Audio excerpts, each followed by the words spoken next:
we'll see how this goes. So, how is everybody? Welcome to Tachyon Mind. I'm going to do a little podcast today, podcasting.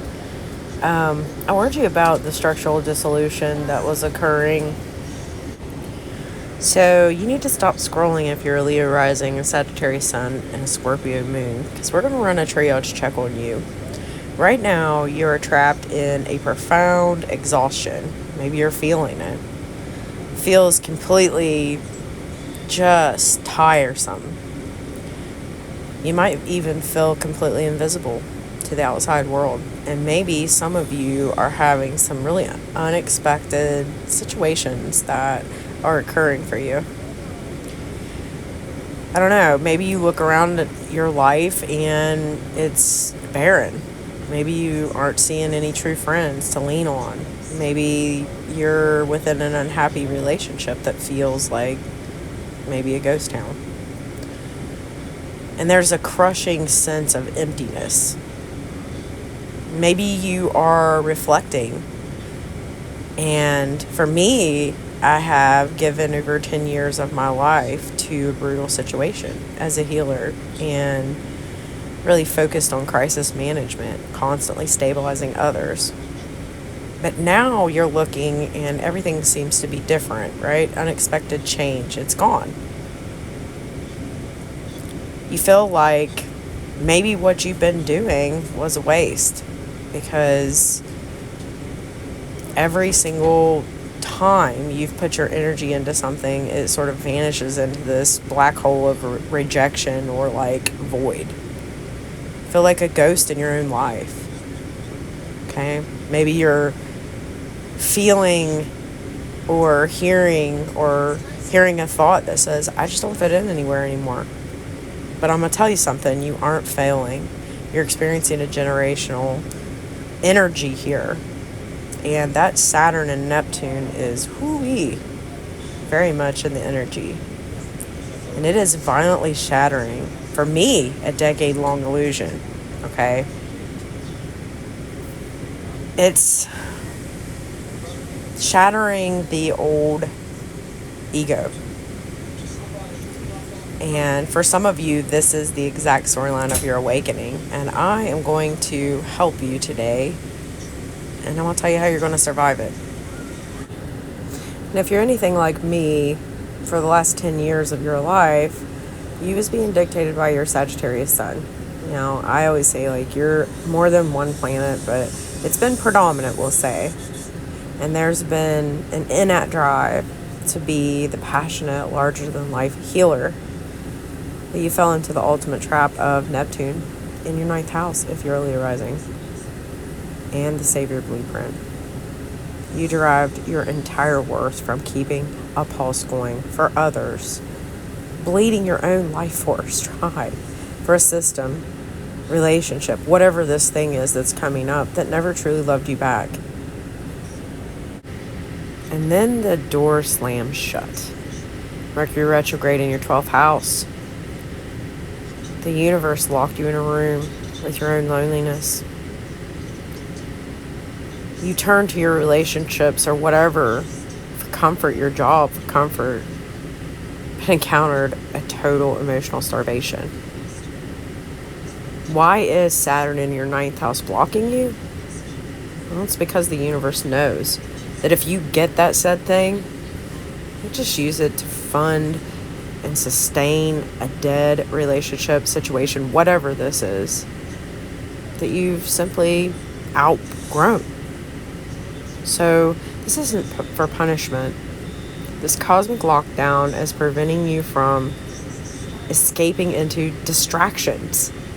Distractions from working, distractions from relationships, or distractions from a bad relationship, distractions from a bad work situation. Whatever this is, you insert here. Now, this forces you down into your 4th house, Scorpio moon. The private underworld where you hide your deepest traumas and unhappiness. Now, today, we have Virgo in the moon, or the moon in Virgo, excuse me. I'll get it right. But it enters self-worth, and there's this analytical scalpel energy to the emotional body. Instead of mourning your past as a waste, you're forced to use your brutal, and for me, real world triage skills on myself. And so you'll use them on yourself. You'll use these situations that you've obtained in life that you felt like was a waste on yourself. For me, I looked at the flatlining pulse of my current life, stopped performing for a crowd that isn't there, and I called the time of death on what no longer served me. Now maybe that's dramatic. Maybe that's too much for you and your situation, but maybe not. There's a locking in of this energy, fire and air. 4 represents foundations. So the universe has literally rebuilt the foundation, or it is rebuilding the foundation. I would say it's rebuilding the foundation of the sky to catch you as your old life shatters. And with Jupiter sitting directly on the ascendant of Leo here for Leo risings, it's opposing Pluto in your relationship house, right? You're being stripped of this savior blueprint that we've all been dealing with in some way, shape, or form. And we're being handed a new blueprint of sovereign. And sovereign doesn't chase people who don't choose them. Sovereign don't beg situations, jobs, people, places, things, relationships, any of that to recognize their worth. And a sovereign certainly don't light themselves on fire just to keep a dead relationship warm, okay? You don't fit into your old world because you are meant to build a brand new one. As scary as that sounds.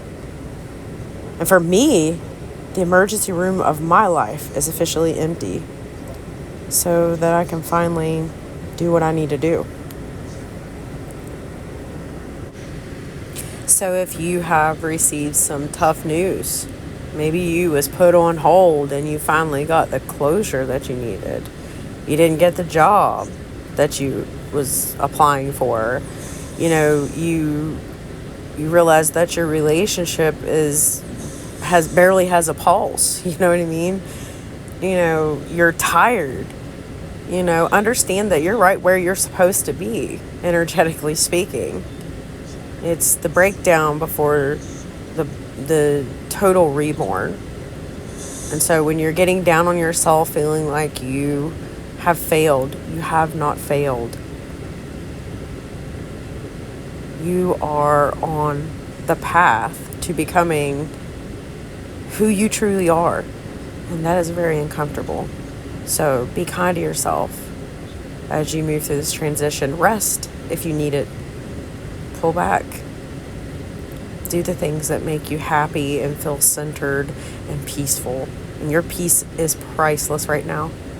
So hopefully this helps you if you've come across upon a hard time. Just know you're not alone. Us Leos see you. Okay? And I love you guys. And you're doing a good job. So until next time, stay in your tachyon mind. I love you. Peace.